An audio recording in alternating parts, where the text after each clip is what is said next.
The smile quickly fell, however, when she went to start her car and it would barely turn over. She spent a few minutes trying again and again, each time praying frantically for it to work, before finally dropping her head to the steering wheel. "Damn it!" she said, trying not to cry. "Could things get any worse?" Because, of course, this would happen right at the moment when she was supposed to go pick up her daughter. Now, no matter what she did, she would be late.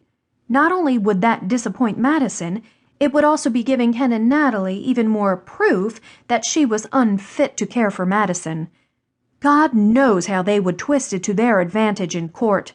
They could say she was flaky and unreliable, or they could claim that she was so poor that she couldn't even afford a working car. She could call her mom, who would come pick her up and take her to Ken's place, but it would take her mom 20 minutes to get here at least, so she'd still be late in picking up her daughter. Cami was debating her options and trying not to panic when, out of the corner of her eye, she saw another car pull up in her driveway next to hers. She turned to that side and immediately recognized the sleek black BMW. "Why did I have to question whether or not things could get worse?" she said out loud, cursing herself, because things definitely had just gotten out of control. With one last surge of hope, Cami tried to start her car again, praying that it would work and she could drive away before Drew had a chance to get out and try to talk to her. But, as her luck would have it, her car just made a pathetic puttering sound and shut down again. Cami closed her eyes and once more tried to bury her head in her steering wheel. She hadn't talked to Drew since the last time they'd slept together, nearly 2 weeks prior. Before she awoke, he'd already gone, leaving her with a vague, ambiguous note. They'd slept together 3 times now, and each time he'd fled before the crack of dawn. The third strike was it for Cami. She realized that she wasn't a priority for him, and with everything else going on, didn't really want to deal with his games. He'd called several times the first week, but she hadn't answered or called him back. He'd even shown up at the house once, and she'd refused to open the door. She'd told herself it was because Madison was home and awake, and she never let the men she dated around her daughter.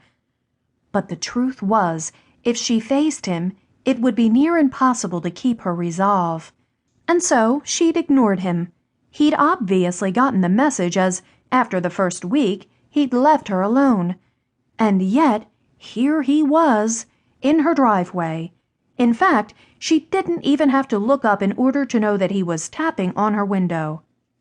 As much as Cami wanted to remain there, like an ostrich with its head buried in the sand, she still needed to call her mother and go collect her daughter. And so she raised her head and looked at Drew. Over the last 2 weeks, she'd been able to convince herself that he wasn't nearly as good-looking as she'd remembered. She'd told herself she was exaggerating his sex appeal out of desire to be with someone. But now, staring into his large, whiskey-colored eyes, she knew how wrong she'd been. Drew was easily the most handsome man she'd ever seen, with dark, disheveled hair and deep, sparkling eyes. He smiled at her, revealing the dimples she'd been trying to make herself forget. He was bending down in front of the driver's side window, waiting for her to open the door. Not ready to relinquish the bit of steel between them, she rolled down the window instead. "Hi," he said, crouching down so that his face was the same height as hers. Cami tried not to shudder at the sound of his voice, so deep and rich that it sent a tingle of longing through her. She'd remembered thinking, when they'd first met, that the voice reminded her of butter. Now it just reminded her of sex. "Hi," she replied, trying to steer her mind away from that direction. "Car trouble?" he asked, still smiling. It was making her frustrated, that confident, joyous smirk. Cami was feeling anything but joyous at the moment.